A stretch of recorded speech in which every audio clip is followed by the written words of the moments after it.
Good morning, dear viewers. Today is Monday, April 27th. You made it through the weekend. Here we are. So I thought I would answer some viewer questions. I've been getting a lot of comments and emails, and I just thought I would take a look at some of them. And a common question is people keep asking me about, is the virus going to have a second wave? So I thought we would take a look at that too.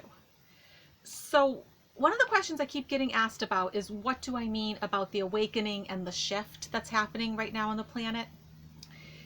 If you were brought up Christian, you were probably told things about the apocalypse, okay? You were told about the book of Revelation, written by John, the Apostle John. He was the oldest living apostle. The rest were martyred decades before, but he made it into his 90s, and he actually did survive. They were going to martyr him. He was put into like a boiling vat of oil, and he did survive. And so he got sent to this penal colony. It was an island in the Aegean Sea, and it was very, very, very hot. And he was very old, and so he spent much of his time in a cave. And that is where the book of Revelation got written. It was during that time by John. And there's a lot of scary imagery. Now, don't know why he put it in there. And you have to remember that the Bible's been altered so many times. But the thing to take away from the book of Revelation is that it describes the end of one world and the beginning of another. And that is where we're at. There's no four horsemen of the apocalypse and all this other stuff. We're living through this shift, and you're starting to see how almost like the planet is separating into two, where we have people that are awake, they are compassionate, they care. And then these other people who have sort of like these nationalist type ideas. And some of them are going to change, but some of them aren't. And they're just destined to sort of be miserable, but then have to come back and, incarnate and do it all over again. Chances are, if you're watching my channel and channels like me, you already know something's happening. You know something's going on. You're feeling a shift. You're feeling different. You know that things aren't the same, not just outside, but also inside you. And so I thought I would talk a little bit about my own awakening, because even though the planet right now is going through one big awakening, the way we awaken is individually and not usually all at once. I had many small awakenings through my life. Like when I was 14 and I discovered meditation. That was a big awakening for me. And then when I was in my 20s, I started studying other religions and other practices. In my early 20s, I started doing tarot. But then in 2015, I had a really big awakening. And the thing is, if you don't listen to the universe, they're telling you, the universe will tell you day after day, look, this is what you need to do. This is what you need to do. This is what you need to do. And you don't listen. It like takes you by the shoulders and shakes you until you listen. So I was doing a job that I loved. I actually did love the job. I was a dementia practitioner. And that's what I had done for most of my adult life, was work with dementia patients. And I was a director. But the state of the nursing homes in this country is not good. And I worked within nursing homes. And it was just eating me up, ripping out my heart. There was not enough staff. There just simply was not enough staff to take care of these people. And it was heart-wrenching. And before I knew it, I was working 10, 12 hours a day, 6, 7 days a week, doing things that were so far from my job description.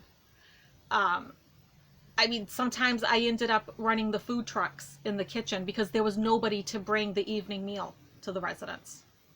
There were times that I was working in the laundry room because there was nobody to wash their clothes. It was just getting ridiculous. And it was heartbreaking, especially like when I'd have my patients saying, look, I need to go to the bathroom, and there's no CNA to take them. Okay, so now I'm taking people to the bathroom. Now I'm washing them up. And I'm not even doing my job at this point. And this went on for many years. And I just got more depressed, more anxious. I mean, I still loved working with the dementia patients, but it was changing me. And people around me even told me. And it was making me just be someone that I wasn't. I mean, I was crying. When I would leave at the end of the day, whenever that was, I mean, sometimes it was late at night. I mean, I would just be crying. And then you go home and then you have a glass of wine or two, and that isn't healthy. There was nothing healthy about that. I'm so sensitive to chemicals to begin with. I mean, now I can't even have like a wine or a beer. Like my body is awakened. It does not take any of these chemicals anymore. And so finally one day, because I wasn't listening to the universe and I was doing 20 different jobs, I was moving in the nursing home a heavy dining room table. A lot of nursing homes have these weighted tables so the residents can't just, flip them over. I was moving it by myself. It was a job for 2 or 3 people. Did it all by myself. The carpet was actually damp because it had been washed. I hurt my back. They took me out by ambulance. And it took me about a year to recover. And to this day, I still sometimes get pain that goes from my lower back into my hip. And that's like a reminder from the universe, like, you can't ever go back to doing this. And by the way, that nursing home didn't have a bad rating. Okay? So trust me, when I start seeing stuff about nursing homes on TV with the virus, because, here's the thing. This is why it's spreading in nursing homes. Because they don't pay CNAs enough. So you have CNAs working in nursing home A for 8 hours a day. But they can't support themselves on that. So then they go and do another 8 hours at nursing home B. So whatever was in nursing home A for viruses is now in B. And then maybe because no one likes doing the Saturday overnight shift in nursing home C, now they do that one too. So all of these, whatever it is that's going around, whether it's a cold or a virus, it just goes all throughout the nursing homes because we're not paying them enough. A CNA cannot work just 40 hours a week and support themselves. It's impossible. So I think we are going to be seeing a big change with nursing homes for sure, because we just can't keep this up anymore. There's way too many people at the top that make 6 figures and way too many people at the bottom that's living in poverty. So that was sort of my big awakening, where I was literally forced to stop doing what I was doing. And so then I was left with, well, now what do I want to do? I know not to do that, so now what? And so I did what any normal person does. I started with the law of attraction. And I said, my next job, if it's a job, whatever it is, adventure, it's going to be someplace warm. It's going to have palm trees. I'm not going to have to worry about paying utilities. I'm not going to have to worry about driving a car and all those expenses. And I'm going to make enough that I can live on. Lo and behold, I get an offer out of the blue to go to Cambodia, live in Cambodia, teaching English to children there. They put me up in a gorgeous hotel, had an infinity pool, a gym. The top was like, I think it was like the 11th floor, was a restaurant encased in glass overlooking the Mekong River. Didn't have to worry about a car. The school was diagonally across the road. And so that was really nice. And sometimes when you stop fighting the universe, some of these good things start to come in. And right beside the hotel was where the Buddhist monks lived. There was all these beautiful pagodas, and you'd be surprised at how many Cambodians speak English too, by the way, because they do rely on tourism. So sometimes, like, even the poorest of the Cambodians can speak English because it's a necessity. So I actually did study with the Buddhist monks over there. And so that was sort of my big awakening, and I did realize, like, I did need to make changes. And I have a feeling if you're watching this, you're probably kind of feeling some of the same things too. I don't think that this change that we're going through is going to be scary. It's going to have some moments that aren't so good, but I mean, it's going to be okay, because the world that we're coming into is going to be really, really good. People keep asking me about the curse of Tecumseh. You're confusing what I said, I think, or I didn't explain it clearly. Okay. Okay, so in 1811, Harrison, William Henry Harrison, future president, he was fighting the Shawnee over land. And the leader of the Shawnee was Tecumseh. And the U.S. won, got the land, and Tecumseh placed a curse on the presidency that any president that is elected in a year that is divisible by 20 will die in office. So some of you are saying, oh, I hope this happens to T. Rump. Well, then that means that he was elected. It doesn't mean that they get elected and then they drop dead before they go into office. Some of them, they were actually serving into their second term before they died. Every single one of our presidents, we have 4 presidents that were assassinated. Every single one of them was elected in a year divisible by 20. So I will tell you the election years, but these are not their death years. They died years later, most of them. So Harrison, 1840, typhoid. Lincoln, 1860, assassinated. Garfield, 1880, assassinated. McKinley, 1900, assassinated. Harding, 1920, heart attack. FDR, 1940, brain hemorrhage. JFK, 1960, assassinated. Reagan, 1980, assassination attempt, almost died on the table. But now, you know, it's not 1811. We have better technology. He lived. And then the next year, that would be divisible by 20, was 2000, George W. Bush. There was an assassination attempt, but once again, better technology. It was prevented. So that's why I'm saying, that's why I think you're going to start seeing some crazy energy around this election, because I do think it's going to play a part. I really do. There has never been a president that has been elected in a year that was divisible by 20 that wasn't affected some way. But it happened after they were inaugurated. Okay, after. I think that's where some of you got kind of confused. A lot have been asking me about the Mueller report. It is absolutely coming out. It is absolutely going to prove collusion with Russia. But what I'm sort of feeling is that it's coming out with like other things at the same time. Like there's going to be a time where we just get steamrolled with like all these things, like his taxes are going to come out. Remember how I told you my guides showed me the iceberg where like this is the tip and this is what we know, and down here is all the things we don't know that he's done? So yeah, we know about the taxes and the Mueller report up here. But then we're going to start finding all these other things out. And someone asked me about the Nuremberg trials. Yes, this has that sort of feeling. When I go into that energy, it feels heavy, heavy. And you know, the Nuremberg trials went on for like over a year. And so like I said before, there's going to be a point where you just turn on the TV and you're just going to see trial after trial after trial after trial. Okay. Somebody asked me how I choose who I read and like who I make videos of and stuff. They asked me like if I was afraid to read Hillary Clinton.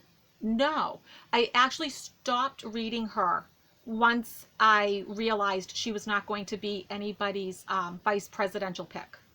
There's just, sometimes I don't include these things in videos because there's nothing to talk about. I could do a reading about her, but there's nothing going on with her right now. I've been asked a lot about Kavanaugh. Do I see him like being removed, or I don't know if I see him being removed. I think he's going to be fine for about a year or so. And the image that I get with him is a roller coaster. Like he's going to have some real ups and downs. You're not done hearing about him. And he's not done with allegations and accusations and stuff. That I can tell you. When it gets a little bit closer to the time, we can start reading a little bit more on that. But I do want to look at the second wave. Is there going to be a second wave this fall? You know, now to me, second wave means that it went away completely and then it came back. So we know that's not going to happen. We need to get everybody vaccinated. We need to get everybody tested. That needs to be tested anyway. Is that going to happen by the fall? No. It's not. It just isn't. And then what do we do with the people that are going to refuse the vaccine? You know, I don't know about that. Oops. I think sort of the big question is, you know, are the schools going to be able to reopen come the fall? I'm not so sure about that.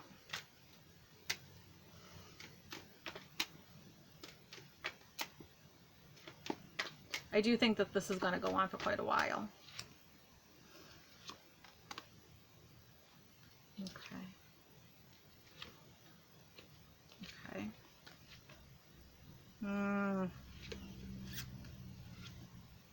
Let me do a little math in my head. We're almost into May, June, July. Okay. And then just a couple of clarifiers.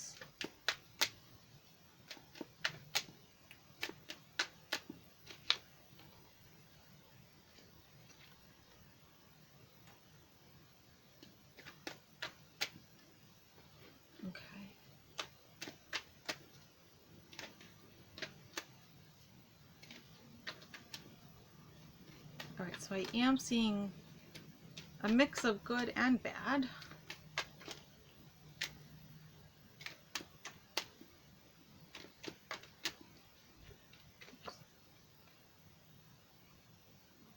Oh, I wonder if people are going to be getting another stimulus check. Even though, you know, I mean, like half the country still hasn't received the first one. I'm wondering if there may be another stimulus check coming for folks. I mean, you can't expect people to live for months on $1,200. That's not realistic at all.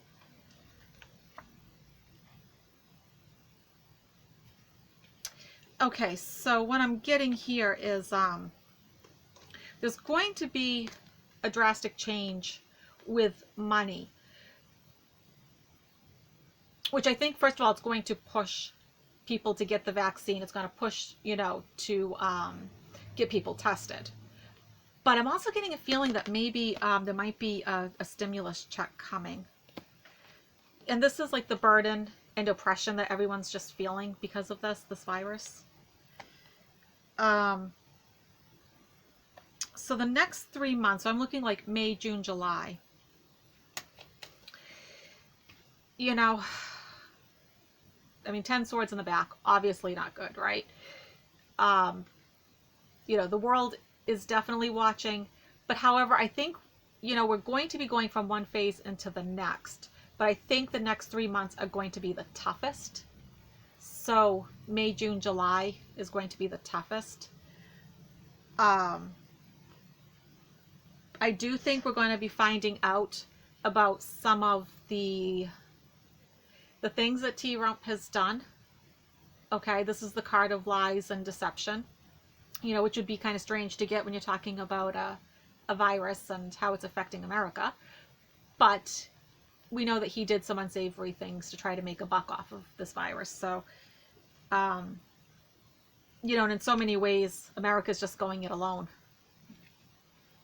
But there's going to be steady improvement, slow and steady improvement. And then, you know, so then for going into fall, you know, planning and coming up with strategies of how people can get back to their lives. Some wisdom coming forward, you know, so some sort of like medical advancements that would help. And then I always look at this card as like the card of healing. So yeah, the fall may be a little dicey, but it'll definitely start getting better though. Okay, so by the fall, we actually may have some plans in place, and there'll be something, you know, there'll be better ways of testing, and there'll be hopefully some sort of vaccine. Without a vaccine, I don't see how people can just go back to normal. And I think it's going to really be like a state-by-state thing, if they decide to have schools or not. It's going to crush some colleges. They need that money. They need people to stay in the dorms. That's how they make a lot of their money. So I hope you found this video interesting.